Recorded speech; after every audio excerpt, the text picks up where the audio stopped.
GameMaster Tips number 25. Reputation. Hey, what's up, choombas? This episode of GameMaster Tips is all about reputation and the way I use it. If you've ever seen my episodes of the GM Roundtable, Night City Live, any of my live streams, you've probably heard me mention how I use reputation in multiple ways. I use it a bit more dynamic than the typical rulebook would have you. And there's nothing wrong with the way that it's set up. And let me explain that first before I get into my methods. Rules as written. Reputation is a chart from 0 to 10. The higher the number, the more people have heard of you. You have a bigger reputation. And that comes into play in a face down and stuff like that. I'm not going to get into those mechanics of how that works. Check out the Cyberpunk Red crash course tutorial series I have on the Cybernation Uncensored YouTube. It breaks down all the different mechanics and crunch of Cyberpunk Red. So that being said, let's get back into what this is about, which is about style and using reputation in multiple ways. Thinking outside the box, basically. So let me bring this up and give you a starting point. So instead of just having your basic reputation 0 through 10, and you can still have that, have your general reputation, and that'll come into play, anytime an NPC or somebody meets your character, right? But maybe have a couple other reputations. Have a couple other stats for your reputation, because reputation means different things to different people. You might have seen the little image I used as a placeholder for this episode with the different characters of Will Smith. That is a great example right now in pop culture, what happened at the Grammys with Will. Like I said, great example of reputation meaning different things to different people. If you look at the way that people perceive that, sticking up for Jada, being a simp of Jada, disrespecting Chris Rock, standing up for a woman and putting Chris Rock in his place, fuck Chris Rock. Chris Rock shouldn't have been treated like that. Will Smith is a pussy. Oh, he's awesome. Like, my God, the debating is crazy. I don't want to get involved with that. I'm just going to say it's an example of how reputation means different things to different people. So that being said, let's give that starting point.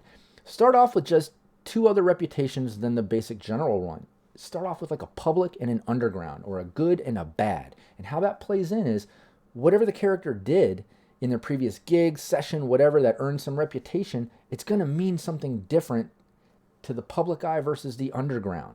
If you had to break the law to kind of pull off a certain gig, maybe the public is going to look at that like, hey, I don't want to mess with that guy. He breaks the law. He's dangerous. No, that's bad. That means bad to me because I'm a good person in the public, But in the underground, they might be like, hey, that guy knows what the fuck it needs to get done, to get the job done, what it takes to get the job done, I like that guy. Even he breaks the law. He does what it takes. He's not scared, to get his hands dirty.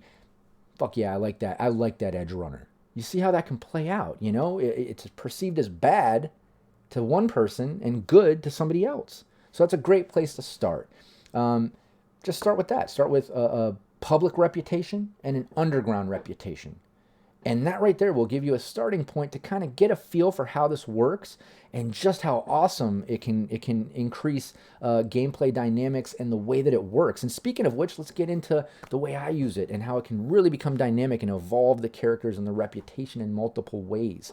I don't just have the public and the underground. I mean, I have that. But then I'll have some specific rep stats where I'll make a little note next to it maybe.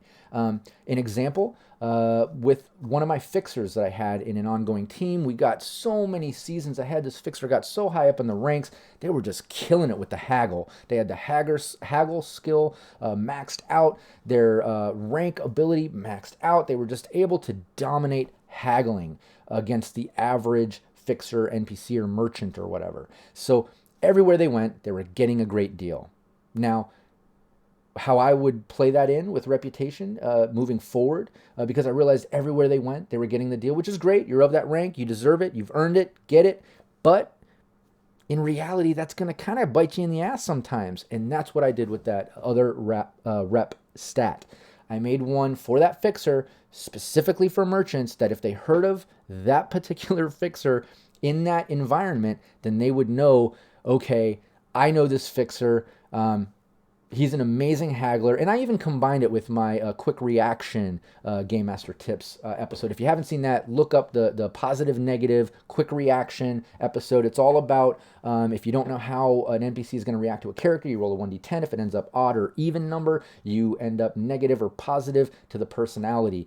So it quickly allows you to get a reaction from an NPC. So that can go hand in hand with here. Hand in hand with this reputation stat idea. So if you have that specific fixer stat, as an example, back to that fixer, maybe that merchant has heard of them, knows, oh shit, I know this guy, he's always working deals. Maybe this reputation, especially if you end up on a negative on that positive negative check, maybe that merchant's going to come back, I've heard of you, everywhere you go, you're rocking a deal, you're nickel and diming us merchants, not today, my friend, not today, I've heard of you, I know who you are.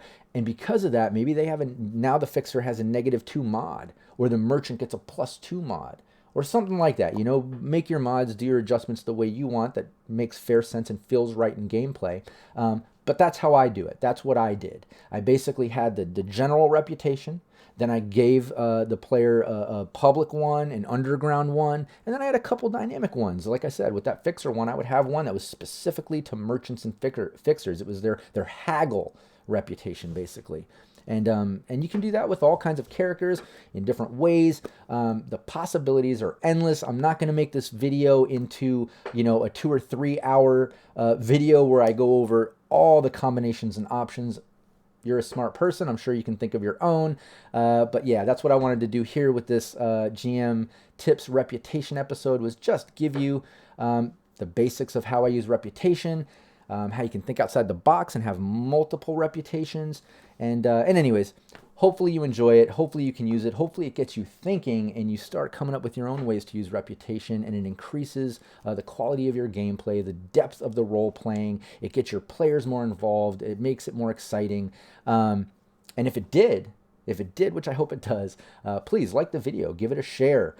Join me in our community. We have a great community, Cybernation Uncensored, everywhere that there's social media. We have an active Discord, Facebook group. We're on Twitter, Instagram. Especially check us out on Twitch and YouTube. That's where we stream our live videos and we put our VODs. Show some support, you know, like the video, give a share, and also comment. If it was helpful and you end up using it in gameplay, comment this video, let me know. And if maybe you've used similar methods like this before, even hearing about me promoting this method, let me know that in the comments too. You know, I'm an avid supporter and promoter of the fact that, you know, our population is so big now. If you've come up with a creative idea, chances are someone out there has also thought of that and maybe has done that too. So hey, if you've thought of using reputation like this as well, let me know in the comments. I'd love to hear it. So anyway, thanks so much, Choombas. Like I said, show me some love. I'd really appreciate that, and I'll see you next time.